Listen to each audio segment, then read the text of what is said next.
The wind howled across the frozen plains like a living thing. It screamed through the valleys and tore across the mountains.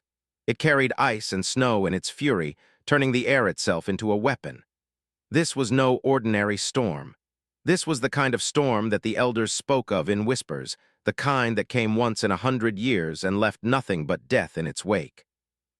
Elder Eth stood at the entrance of the great communal den, his silver fur pressed flat against his body by the force of the wind that managed to reach even this protected space. He was old, nearly 60 years by counting, and he had seen many storms in his life. He had survived the great freeze of his youth. He had led his pack through the dark winter when the suns had hidden behind clouds for 3 full months. He had buried friends and family and rivals, and he had always found a way to move forward. But this was different. This storm had come without warning. The sky watchers had seen nothing. The wind readers had felt nothing.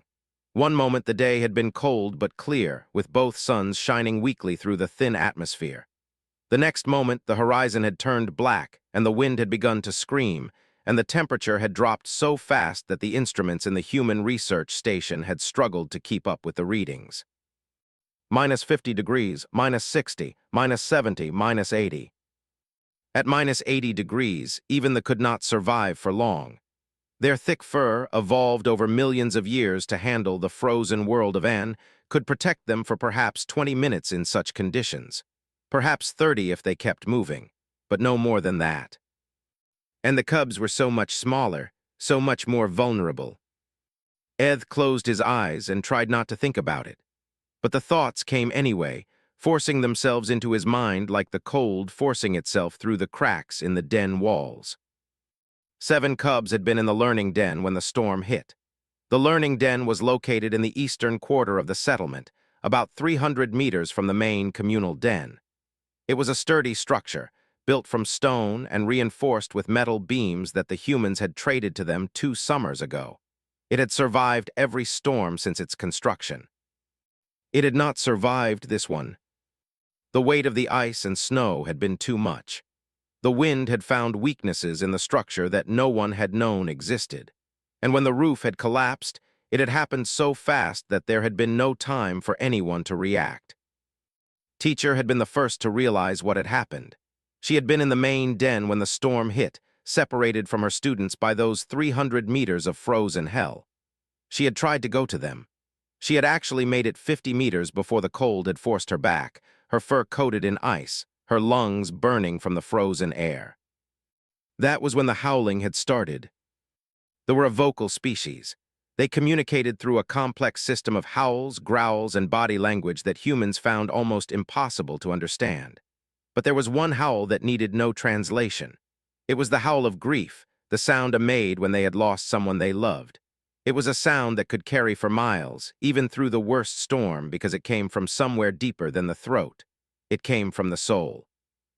I had been the first to howl. Her cub little I had been in the learning den.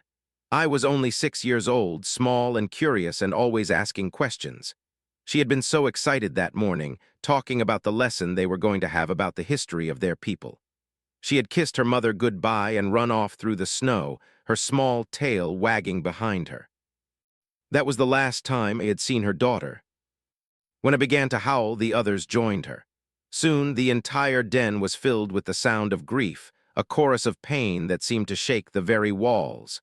Eth had tried to calm them, had tried to organize a rescue party, but the storm made it impossible. Anyone who went out there would die. It was that simple. And so they waited. The first hour was the hardest. During that hour, there was still hope. The cubs might have found shelter in the basement of the learning den. They might have huddled together for warmth, using the survival techniques that every cub was taught from birth. They might still be alive. But as the second hour passed, and then the third, the hope began to fade. The temperature outside had not risen. If anything, it had dropped further. The wind had not slowed. The storm showed no signs of ending. By the 4th hour, the howling had stopped. It had been replaced by something worse, silence. The mothers and fathers sat in small groups throughout the den, their eyes empty, their bodies still. They had stopped hopping. They had started grieving. The shaman had begun the death rituals. She moved through the den with slow, careful steps, stopping at each family to offer words of comfort and to help them prepare the tokens of remembrance. These were small objects that held meaning for the lost cubs: a favorite toy, a piece of clothing, a drawing they had made. The tokens would be burned in the sacred fire, sending the spirits of the dead to join the great hunt in the sky. Eth watched the shaman work and felt something break inside him. He was the elder. He was supposed to protect his pack. He was supposed to keep them safe, and he had failed. Two of the cubs in the learning den were his. Was 10 years old, strong and brave, and already showing signs of the leader he would one day become. I was 8, quiet and thoughtful with her grandmother's amber eyes. Eth had taught them both to hunt. He had told them stories of their ancestors. He had promised them that he would always be there for them. Now they were gone, and he had not even been able to try to save them. Eth turned away from the entrance and walked deeper into the den. He needed to be with his family. He needed to hold his mate and his daughter and tell them that somehow, someday, the pain would ease. He did not believe it himself, but he needed to say it anyway. The communal den was the heart of the settlement. It was a vast underground structure, carved into the living rock of the mountain over generations. The walls were smooth and curved, designed to hold heat and provide protection from the endless cold. Small chambers branched off from the main hall, each one belonging to a different family group. At the center of the den was the great fire pit, where a flame had burned continuously for over 100 years. Tonight that flame seemed dim. It flickered and danced, casting shadows on the walls, but it could not warm the hearts of those who sat around it. Eth found his family in their chamber. His mate was holding their daughter, who was in turn holding her 2 youngest cubs. They were safe, these 3 little ones. They had been in the communal den when the storm hit, too young to attend the learning den. But their siblings had not been so lucky. A looked up when her father entered. Her eyes were red from crying, and her fur was matted with tears. She did not speak. There was nothing to say. Eth sat down beside his family and wrapped his arms around them. He could feel a shaking against him, her body racked with silent sobs. He could feel the small hearts of his beating fast with fear and confusion. They did not fully understand what was happening, but they knew it was bad. They knew that something terrible had occurred. "They are with the great hunt now," Eth said softly, repeating the words that had spoken. "They run free across the eternal snow. They feel no cold. They feel no pain." But even as he said the words, he did not believe them. The cubs had not died peacefully in their sleep, surrounded by family. They had died alone in the dark, in the cold. They had died afraid. And there was nothing he could do to change that. The 5th hour passed, then the 6th. The storm continued to rage outside, showing no mercy, offering no hope. Some of them had begun to sleep, exhausted by their grief. Others sat awake, staring at nothing, lost in memories of the children they would never see again. Eth was one of the ones who could not sleep. He sat with his family, listening to the wind howl, thinking about all the things he should have done differently. He should have built the learning den closer to the main den. He should have insisted on better reinforcement for the roof. He should have kept the cubs home that day, even though the sky had been clear and there had been no sign of danger. But he had not done any of those things, and now his were dead. The human research station was 3 kilometers to the south. Eth thought about it sometimes, that strange little outpost where the 5 humans lived and worked. They had not been pleased when the humans first arrived, nearly 2 years ago now. They had come in their metal ship, landing on the frozen plains without asking permission, setting up their heated buildings and their strange equipment as if they owned the world. But the humans had been respectful. They had asked to meet with the pack leaders. They had explained their mission, to study the unique ecosystem of N, to learn about the plants and animals that had evolved to survive in such extreme conditions. They had offered to share their technology, their medicine, their knowledge, and slowly, reluctantly, they had accepted their presence. Eth had even grown to like some of the humans. The one called was quiet and thoughtful, always asking questions about culture and history.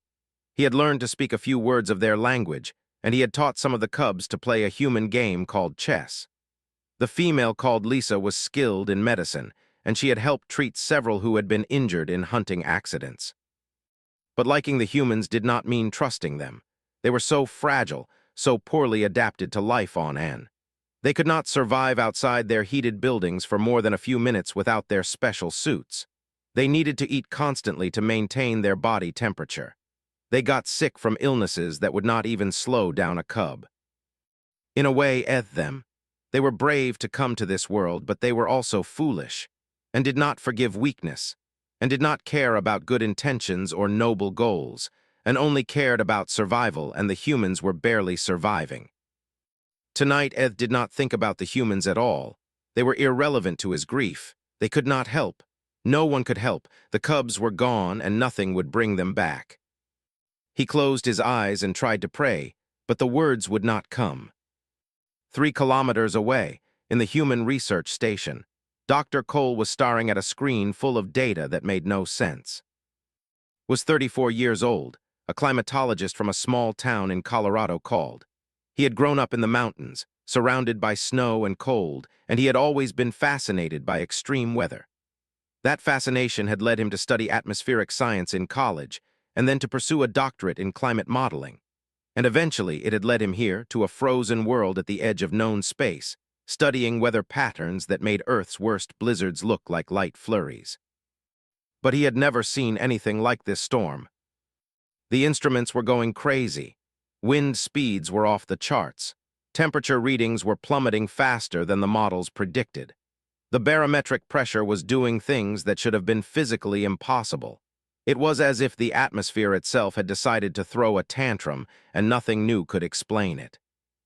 "This is insane," he muttered, scrolling through the data. "The thermal gradient alone should have stabilized by now.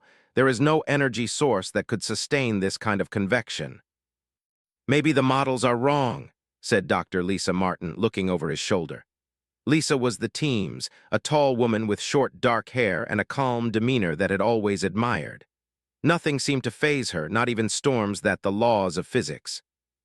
"The models are based on 2 years of continuous observation," replied. "They account for every variable we know about. If they are wrong, then we have fundamentally misunderstood something about this planet's climate." "Would that surprise you?" Paused. No, it would not surprise him, and was full of surprises, most of them unpleasant. In his 2 years here, he had seen ice formations that grew overnight into structures taller than buildings.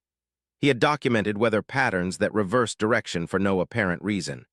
He had nearly died twice, once from a sudden temperature drop, and once from a wind gust that had knocked him off his feet and sent him sliding toward a crevasse. This world was beautiful, but it was also dangerous. And right now, it was more dangerous than ever. The alarm started beeping before could respond to Lisa's question. It was a sharp, insistent sound that cut through the hum of the station's heating systems. Recognized it immediately.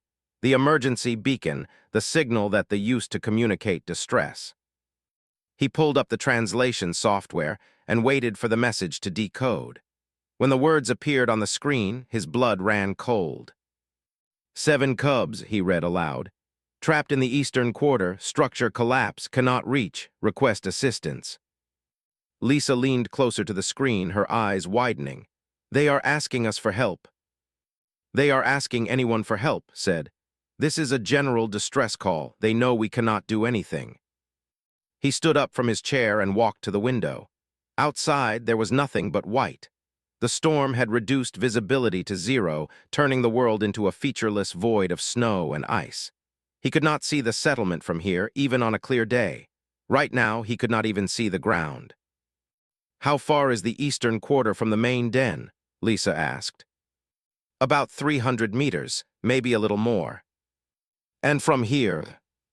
Did the math in his head. The settlement was 3 kilometers to the north. The eastern quarter would be slightly closer, maybe 2.7 kilometers. In good weather, he could walk that distance in about 40 minutes, assuming he took his time and did not push himself. In this weather, it might as well be on another planet. "The is rated for -60, Lisa said, as if reading his thoughts. "The current temperature is -82 and dropping." "I know." "The battery life is approximately 4 hours in normal conditions. In these conditions, with the heating elements working overtime, you would be lucky to get 90 minutes. "I know."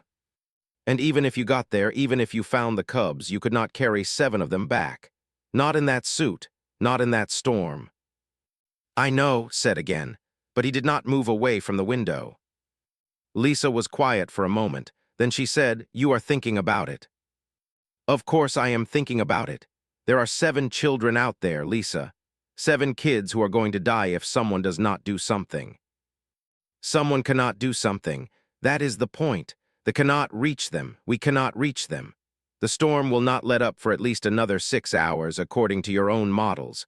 By then, it will be far too late. Pressed his hand against the cold glass of the window. He could feel the chill seeping through, even though the glass was triple insulated. Out there in the storm, the cold was 1,000 times worse. It was the kind of cold that killed quickly and without mercy. The kind of cold that turned living flesh into frozen meat in minutes. But there were children out there. Children who were afraid and alone and counting the minutes until their small bodies gave up the fight. Thought about his own childhood. He thought about the winters when the snow would pile up so high that he could not see out the windows of his house. He thought about his mother wrapping him in blankets and telling him stories by the fire. He thought about the feeling of being safe and warm and loved, even when the world outside was cold and dark. Those cubs did not have that. Those cubs had nothing but the cold and the dark and the knowledge that no one was coming to save them. Unless someone did. "I need to check on something," said, turning away from the window. "Call me if anything changes." He walked out of the main lab and down the corridor to the equipment locker.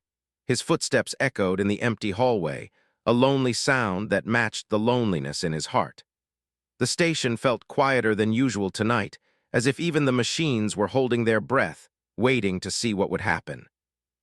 The equipment locker was a small room at the back of the station, filled with the tools and gear that the team used for their field research. There were sample containers and measurement devices, communication equipment and repair kits. And there, hanging on the wall in the corner, was the Mark IV. Stood in front of the suit and looked at it for a long moment. It was an impressive piece of engineering, designed specifically for extreme cold environments. The outer shell was made of a composite material that could withstand temperatures down to -60 degrees. The inner layer was lined with heating elements powered by a compact fusion battery. The helmet had a heads-up display that showed vital signs, environmental data, and navigation information. It was the best cold weather gear that human technology could produce, and it was not good enough. Reached out and touched the chest plate of the suit. The material was smooth and cold beneath his fingers. He thought about the cubs again, huddled together somewhere in the ruins of the learning den, their small bodies slowly losing heat. He thought about their parents, sitting in the communal den, howling their grief to an uncaring sky. He thought about what it would mean if he did nothing. If he sat here, safe and warm, while 7 children died 3 kilometers away. "You are going to do it, are you not?" Turned, Dr. Peter was standing in the doorway, his arms crossed over his chest. Peter was the station commander, a career astronaut who had spent more time in space than on Earth. He was 52 years old, with gray hair and a face weathered by decades of hard living. He was also the closest thing had to a father figure on this mission. "I am thinking about it," said. "That suit will not protect you, you know that. It will protect me long enough." "Long enough for what? To get there and die alongside those cubs? How does that help anyone?" Did not have an answer to that. He turned back to the suit and began unfastening the clasps that held it to the wall. Peter stepped into the room and put a hand on his shoulder. "Son, I know you want to help, we all do, but this is not the way. If you go out there, you will die. And then we will have lost one of our own on top of everything else. And if I stay here, then you stay alive, you continue your work, you go home someday and see your family again." Thought about his family. His mother was still living in the same house where he had grown up. His sister had 2 kids of her own now, twins who had never met their uncle because he was always away on some mission to some distant world. He had promised them he would come back. He had promised he would be careful. But he had also promised himself, a long time ago, that he would never stand by and watch innocents suffer when there was something he could do about it. "Peter," said quietly, How do you live with yourself if you do nothing? Peter was silent for a moment. Then he sighed and removed his hand from shoulder. I do not know, he admitted. I have never been able to answer that question. He turned and walked to the door. Before he left, he paused and looked back. If you are going to do this, at least be smart about it. Take everything you can carry. Plan your route carefully, and for the love of God, do not take any unnecessary risks. Nodded, I will be careful. No, you will not, but I appreciate you saying it. Peter left and was alone with the suit and his thoughts. He began to prepare. The next 30 minutes were a blur of activity, pulled on the layer by layer, checking each seal, testing each connection. He loaded extra heat packs into every available pocket, stuffing them into his gloves, his boots, the lining of his helmet. He grabbed the emergency thermal shelter, a small device that could inflate into a temporary dome when activated. He took the medical kit, the emergency beacon, and a length of reinforced cable that he hoped he would not need. Lisa found him in the airlock, making his final preparations. She did not try to stop him. She did not argue or plead or remind him of all the reasons this was a terrible idea. She just stood there, watching him, her eyes filled with something that might have been fear or admiration or both. I calculated the odds, she said. Your chances of making it there and back are approximately 12%. That sounds optimistic.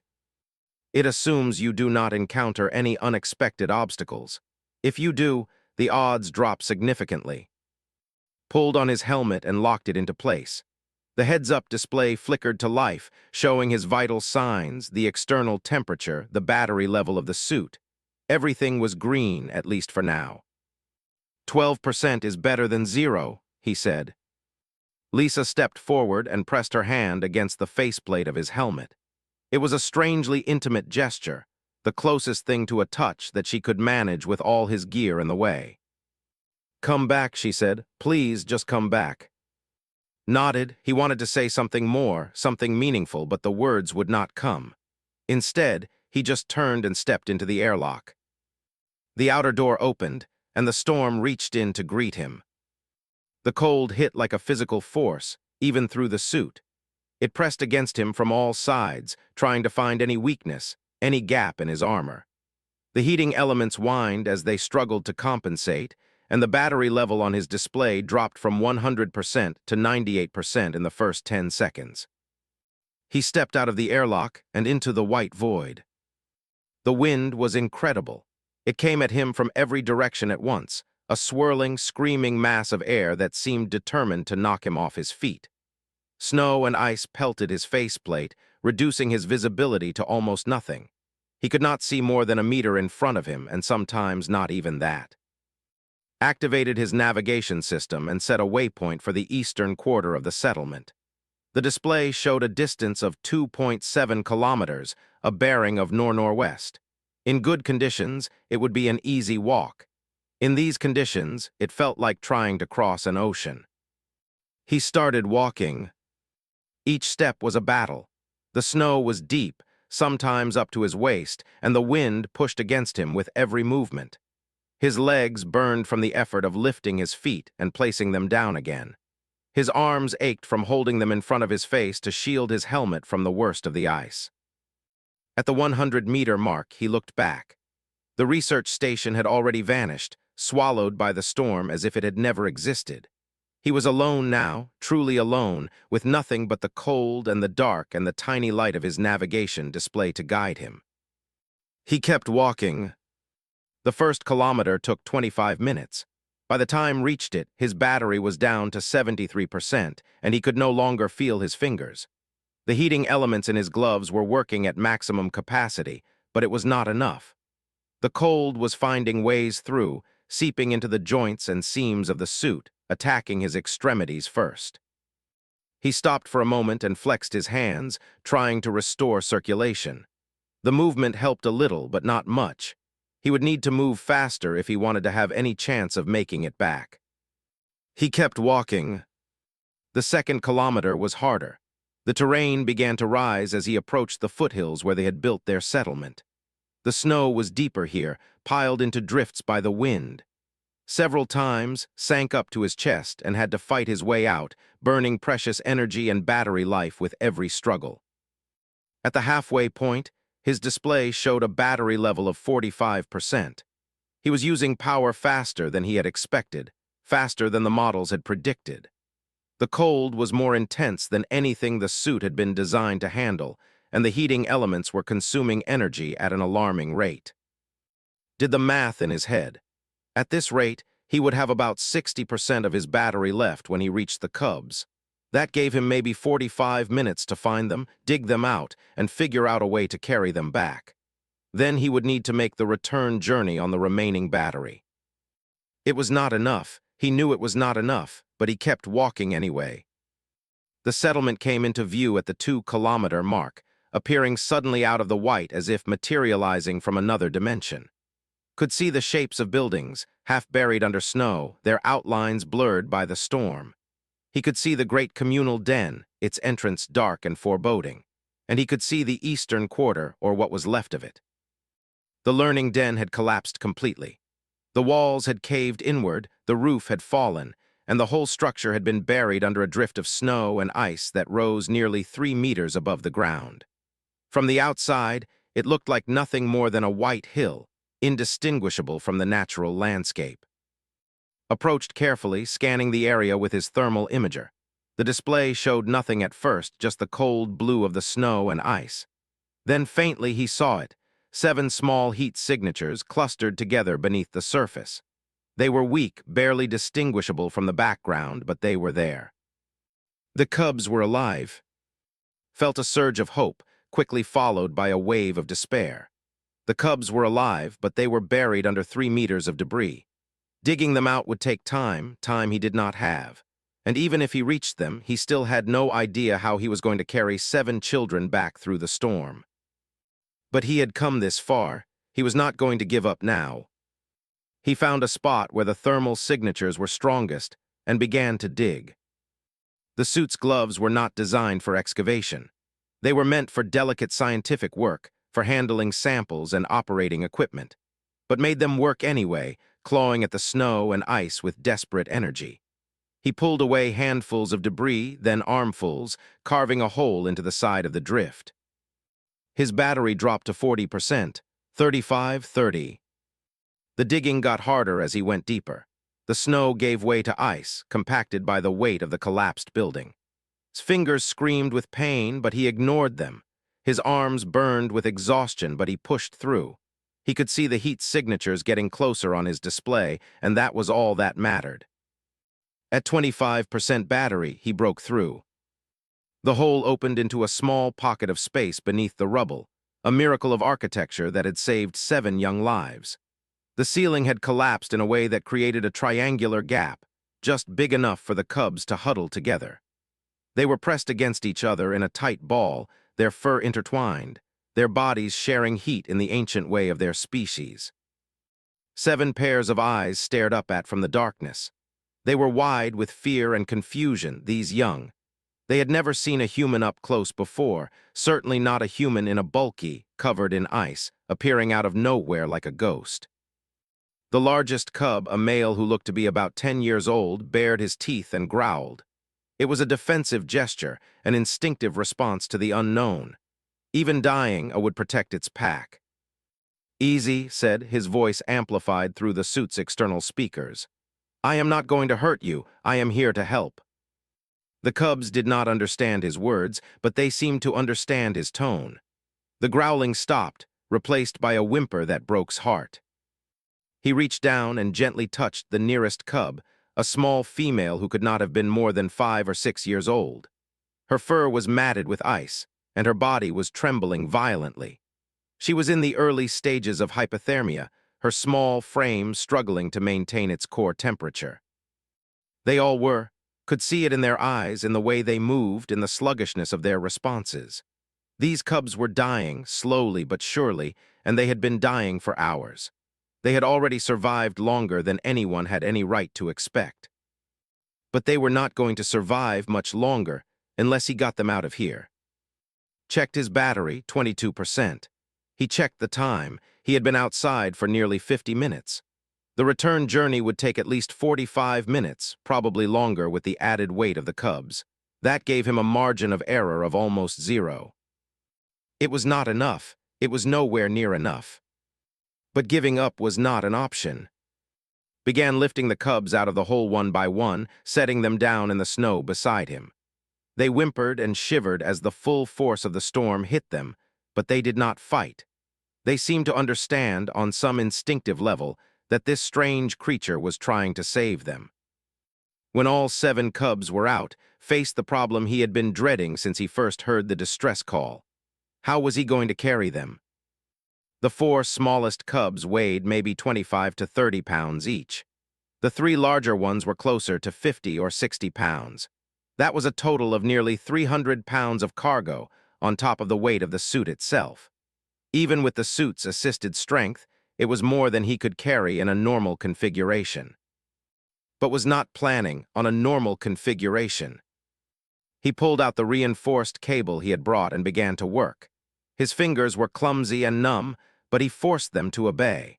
He fashioned loops and harnesses, using the cable and strips of material torn from the emergency thermal shelter.